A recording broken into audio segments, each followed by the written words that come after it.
অধিক বেতন, উন্নত কর্মপরিবেশ ও উন্নত জীবনযাপনের আশায় মানুষ নিজ দেশ ছেড়ে অন্য দেশে পাড়ি জমায়। বর্তমানে বাংলাদেশের অর্থনীতির মোট জিডিপির 12% আসে প্রবাসীদের পাঠানো রেমিটেন্স থেকে। কিন্তু আমাদের দেশের কিছু অসাধু দালাল চক্রের হাতে পড়ে অনেকের জীবন হয়েছে নরকের মতো ভয়াবহ।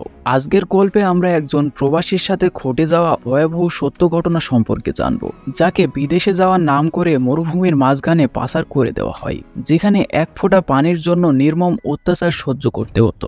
গল্পের শুরুতে দুইজন বন্ধুকে দেখানো হয়, যাদের নাম নাজিম ও হাকিম, যারা কাজের উদ্দেশ্যে নিজ দেশ ছেড়ে সৌদি আরবে এসেছে। এরপর তারা পাসপোর্ট চেক করে এয়ারপোর্টের ভিতরে ঢুকে পড়ে, কিন্তু তারা সেখানে দেখে তাদের সাথে এখানে যারা এসেছিল তাদের কোম্পানির লোক এসে নিয়ে যাচ্ছে, কিন্তু তারা যে কোম্পানি থেকে কাজের জন্য এখানে এসেছে সেখান থেকে কেউ তাদের নিতে আসেনি। তারা যেহেতু এখানে নতুন, তাই এখানকার ভাষা তারা বুঝতে পারছিল না। কিন্তু সৌভাগ্যক্রমে সেখানে নিজ দেশের একজনকে দেখতে পায়। সে তাদের পাসপোর্ট নিয়ে কোম্পানির নাম্বারে ফোন করে, কিন্তু কেউ রিসিভ করে না। এরপর অনেকক্ষণ তারা সেখানে খোঁজাখুঁজি করে। কিছুক্ষণ পর সেখানে একজন আরবিয়ান লোক আসে, যে এসে তাদের পাসপোর্ট চেক করে আর তাদেরকে সেখান থেকে নিয়ে যায়। নাজিম ও হাকিম সেই লোকটিকে কাফিল বলে ডাকছিল। আসলে আরবি ভাষায় কাফিল শব্দের অর্থ বস। কিছুক্ষণ পর তারা মরুভূমির মাঝখানে একটি ছাগলের খামারে গিয়ে পৌঁছায়। সেখানে গিয়ে কাফিল হাকিমকে গাড়ি থেকে নামিয়ে খামারের একটি লোকের কাছে দিয়ে দেয়। এটা দেখে নাজিম কাফিলকে কিছু বলতে গেলে কাফিল তাকে চাবুক দিয়ে মারতে লাগে। এরপর হাকিমকে সেখানে রেখে নাজিমকে নিয়ে চলে যায়। কিছুক্ষণ পর নাজিমকেও মরুভূমির মাঝখানে অন্য আরেকটি খামারে রেখে সেখান থেকে কাফিল চলে যায়। নাজিম বুঝতে পারে তাদেরকে ধোঁকা দিয়ে এখানে পাচার করা হয়েছে। এরপর নাজিম ঠান্ডায় কাঁপতে কাঁপতে ভিতরে গিয়ে শুয়ে পড়ে। পরের দিন সকালে নাজিমকে লাথি মেরে সেখানকার খামারি নাজিমের ঘুম ভাঙায় আর তাকে আরবি ভাষায় গালিগালাজ করতে থাকে, কিন্তু নাজিম কিছুই বুঝতে পারছিল না। আর এরপর নাজিম যখন বাইরে আসে তখন সে একজন বৃদ্ধ লোককে দেখতে পায়, যে সেখানে থাকা ছাগলের দুধ দেওয়ার কাজ করছে, কিন্তু দুর্ভাগ্যবশত তার ভাষাও নাজিম বুঝতে পারে না। বৃদ্ধ লোকটি যখন তাকে দুধের গ্লাসটি দেয় তখন সে কিছু না বুঝতে পেরে দুধ খেয়ে ফেলে। আসলে বৃদ্ধ লোকটি নাজিমকে বলতে চাচ্ছিল ওই দুধের গ্লাসটি খামারির কাছে দিয়ে আসতে। এরপর কিছুক্ষণ পর সেখানে কাফিল আসে আর কাফিল ও সেই খামারি রুটি বানাচ্ছিল সকালে খাওয়ার জন্য। তখন তারা নাজিমকেও ডাকে। নাজিম 2 দিন ধরে কিছু না খেতে পেয়ে খুব ক্ষুধার্ত ছিল। তখন নাজিমও সেখানে গিয়ে তাদের সাথে খাবার খেতে শুরু করে।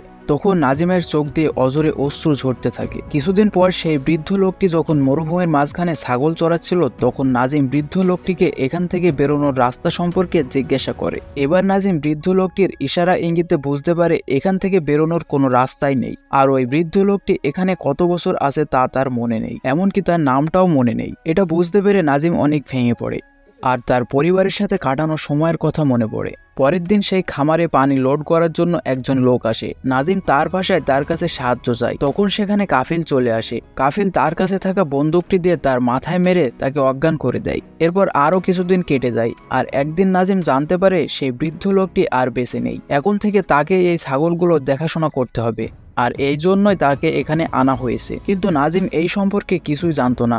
আর এমনই একদিন নাজিম যখন ছাগল চড়াচ্ছিল তখন একটি ছাগল তার পিছন থেকে মেরে মাটিতে ফেলে দেয়। এতে নাজিম গুরুতর আহত হয় আর এখন নাজিম মানসিকভাবে ভেঙে পড়েছে আর তার এখান থেকে বেঁচে বেরোনোর ইচ্ছেটাও এখন ভেঙে গেছে। এভাবেই অনেক বছর কেটে যায় আর এখন নাজিম না খেতে পেয়ে অত্যাচার সহ্য করতে করতে এখন তার খুবই খারাপ অবস্থা হয়ে গেছে। তার মুখ ভরা দাড়ি, বড় বড় চুল, রোগা পাতলা শরীর হয়ে গেছে। আসলে তার কষ্টটা ভাষায় প্রকাশ করা সম্ভব না। এমনই একদিন নাজিম নরকের মতো অত্যাচার সহ্য না করতে পেরে সেখান থেকে দৌড়ে পালায়, কিন্তু দূর থেকে কাফিল সেটা দেখতে পায়। আসলে কাফিল তার উপরে নজর রাখছিল যাতে সে এখান থেকে পালাতে না পারে। কাফিল তার পায়ে গুলি করে আর তার পায়ে মেরে তার একটি পা ভেঙে দেয়। সেদিন তাকে বেঁধে রাখা হয়। রাতে যখন তার খুব পানি তৃষ্ণা পায় তখন সে তার হাতের বাঁধন কেটে খোঁড়াতে খোঁড়াতে ছাগলের জন্য রাখা নোংরা পানি খেতে শুরু করে। আর এভাবেই তার জীবনের অনেকগুলো দিন নরকের মতো অত্যাচার সহ্য করে কাটিয়ে দেয়। এভাবেই একদিন নাজিম মরুভূমির মাঝখানে ছাগল চড়ানোর সময় পাহাড়ের কাছে একজন লোককে ছাগল চড়াতে দেখতে পায়। আর ওই লোকটি অন্য কেউ নয়, নাজিমের বন্ধু হাকিম। তার অবস্থা নাজিমের মতোই হয়েছিল। নাজিম তার বন্ধুকে দেখে অনেকদিন পর খুব খুশি হয়। এরপর তারা দূরে লক্ষ্য করে কাফিল তাদের দিকে আসছে। এটা দেখে তারা সেখান থেকে চলে যায়। পরদিন যখন নাজিম ছাগল চড়াচ্ছিল তখন দূর থেকে হাকিম একটি চিঠি লিখে নাজিমের জন্য রেখে যায়। নাজিম যখন সেই চিঠিটা পড়ে তখন তার মনের মধ্যে এখান থেকে বেরোনোর ইচ্ছেটা আবারও জেগে ওঠে। আসলে সেই চিঠিতে লেখা ছিল যে কিছুদিন পর সেখানে একটি অনুষ্ঠান হবে, যার জন্য সেখানের সকল খামারি সেখান থেকে শহরে চলে যাবে, আর সেই দিনই তারা সেখান থেকে পালাবে। পরদিন হাকিম নাজিমের সাথে আবারও দেখা করে। এবার সে তার সাথে অন্য আরেকজন লোককে নিয়ে আসে, যে এখানের সকল রাস্তা সম্পর্কে জানে। সেই তাদের এখান থেকে বের করে নিয়ে যাবে। দেখতে দেখতে সেই দিন চলে আসে যেদিন সেই খামারের সকল লোক অনুষ্ঠানের জন্য শহরে যাবে। এরপর খামারিরা নাজিমকে সকল দায়িত্ব বুঝিয়ে সেখান থেকে চলে যায়। কিছুক্ষণ পর সেখানে হাকিম ও সেই লোকটি আসে নাজিমকে নেওয়ার জন্য, যাকে তারা কাদরি বলে ডাকত। নাজিম তখন তার পুরানো কাপড় পরে তাদের সাথে চলে যায়। তারা তাদের গন্তব্যের উদ্দেশ্যে মরুভূমির মধ্যে দিয়ে হাঁটতে থাকে। হাঁটতে হাঁটতে রাত হয়ে যায় আর তাদের সকলের এখন পানি তৃষ্ণা পায়। তখন তারা মরুভূমির মাঝে একটি খামার দেখতে পায়। এটা দেখে সেখান থেকে কাদরি পানি নিয়ে আসার জন্য যায়, কিন্তু সেখানে থাকা খামারি তাকে দেখে ফেলে। কোনো মতে তারা সেখান থেকে পালিয়ে যায়। পরদিন তারা আবারও হাঁটতে থাকে। হাঁটতে হাঁটতে তারা খুবই ক্লান্ত হয়ে যায়। একে তো তাদের পেটে খাবার ছিল না, অন্যদিকে মরুভূমির তীব্র রোদ তাদের মাথার উপরে। একটা সময় তারা একটি জায়গায় নামাজ পড়ে বিশ্রাম নেয়। এরপর তারা কিছু দূর যেতে কাদরি লক্ষ্য করে নাজিমের পায়ের তলা মরুভূমির বালির তাপে পুড়ে গেছে। তখন কাদরি তার কাছে থাকা কাপড় দিয়ে নাজিমের পায়ে জড়িয়ে দেয়। তারা আবারও হাঁটতে শুরু করে। এভাবেই তারা হাঁটতে হাঁটতে কোনো খাবার পানি ছাড়াই কিছুদিন কাটিয়ে দেয়। একদিন হাকিম হাঁটতে হাঁটতে মাটিতে পড়ে যায়। তার পা আর চলছিল না, তার পক্ষে আর এগোনো সম্ভব না। তখন কাদরি হাকিমকে ঘাড়ে তুলে নেয় আর আবারও এগোতে থাকে। এভাবে আরও কিছুদিন কেটে যায়। আর একটা সময় হাকিম মরিচিকা দেখতে পায়। মরুভূমির এই তীব্র রোদে তার ভ্রম হতে শুরু করে। সে সামনে পানি দেখতে পায়। সে যখন সেই পানির দিকে যায় তখন সেখানে কোনো পানি দেখতে পায় না। সে এখন মানসিক ভারসাম্য হারিয়ে মরুভূমির বালি খেতে শুরু করে।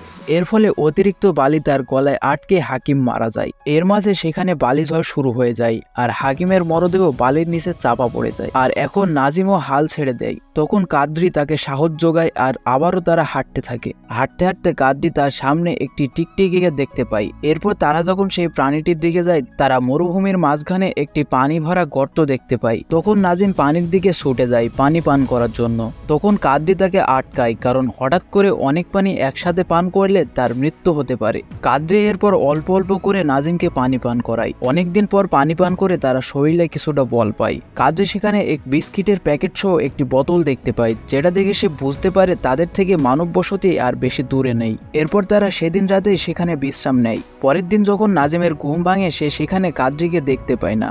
আবারও সে এই মরুভূমির মাঝখানে একা হয়ে যায়। এরপর সে সেই বোতলে পানি নিয়ে কাদরির দেখানো পথের দিকে এগোতে থাকে।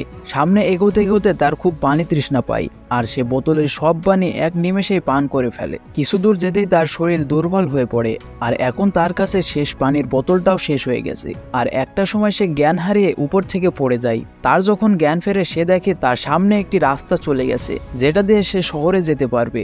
এরপর সে সারা রাত সেই রাস্তা দিয়ে যাওয়া গাড়ির কাছে সাহায্য চায়, কিন্তু তাকে কেউ সাহায্য করে না। পরদিন অবশেষে একটি গাড়ি এসে তার সামনে দাঁড়ায় আর তাকে শহরে নিয়ে আসে। এরপর কিছুদিন সে শহরের মধ্যে পাগলের মতো ঘুরে বেড়ায়। এমনই একদিন একজন লোক তাকে দেখে তার সাথে নিয়ে আসে আর তার পাসপোর্ট থেকে তার পরিবারের সাথে যোগাযোগ করে। অনেকদিন পর তার পরিবারের সাথে কথা বলতে পারে নাজিম। এরপর সৌদি আরবের পুলিশ যখন তার সম্পর্কে জানে, তখন তারা নিজ দায়িত্বে নাজিমের দেশে তার পরিবারের কাছে পাঠিয়ে দেওয়া হয়। আর এই গল্পটিতে ঘটে যাওয়া ঘটনাটি বাস্তবে এক প্রবাসীর সাথে ঘটেছিল। নাজিম যে স্বপ্ন নিয়ে তার পরিবারকে ছেড়ে দূর প্রবাসে এসেছিল, এক দালাল চক্রের ফাঁদে পড়ে তার স্বপ্ন নিমেষেই ভেঙে চুরমার হয়ে যায়। আমার এই ভিডিওটা বানানোর পিছনে উদ্দেশ্য ছিল, যারা এরকম দালালির কাজ করে তাদের একটি মেসেজ দিতে চাই, যে তাদের কিছু টাকার লোভের কারণে একজন প্রবাসীর জীবন ভয়ঙ্কর দুর্বিষহ হয়ে ওঠে। নিমেষেই তার ও তার পরিবারের স্বপ্ন ভেঙে চুরমার হয়ে যায়। আমার এই কথাগুলো কেউ খারাপ ভাবে নেবেন না। আমি শুধু আপনাদের মানবিকতাকে জাগাতে চেয়েছি, যাতে আর কোনো প্রবাসী এই ধরনের পরিস্থিতির শিকার না হয়। ভিডিওটি কেমন লাগলো কমেন্টে জানান। আর ভিডিওটি ভালো লেগে থাকলে চ্যানেলটি সাবস্ক্রাইব করে পাশে আসা বেল আইকনটি অন করে রাখবেন। আবার দেখা হবে সিনেপ্লেস বাংলা চ্যানেলের অন্য কোনো ভিডিওতে।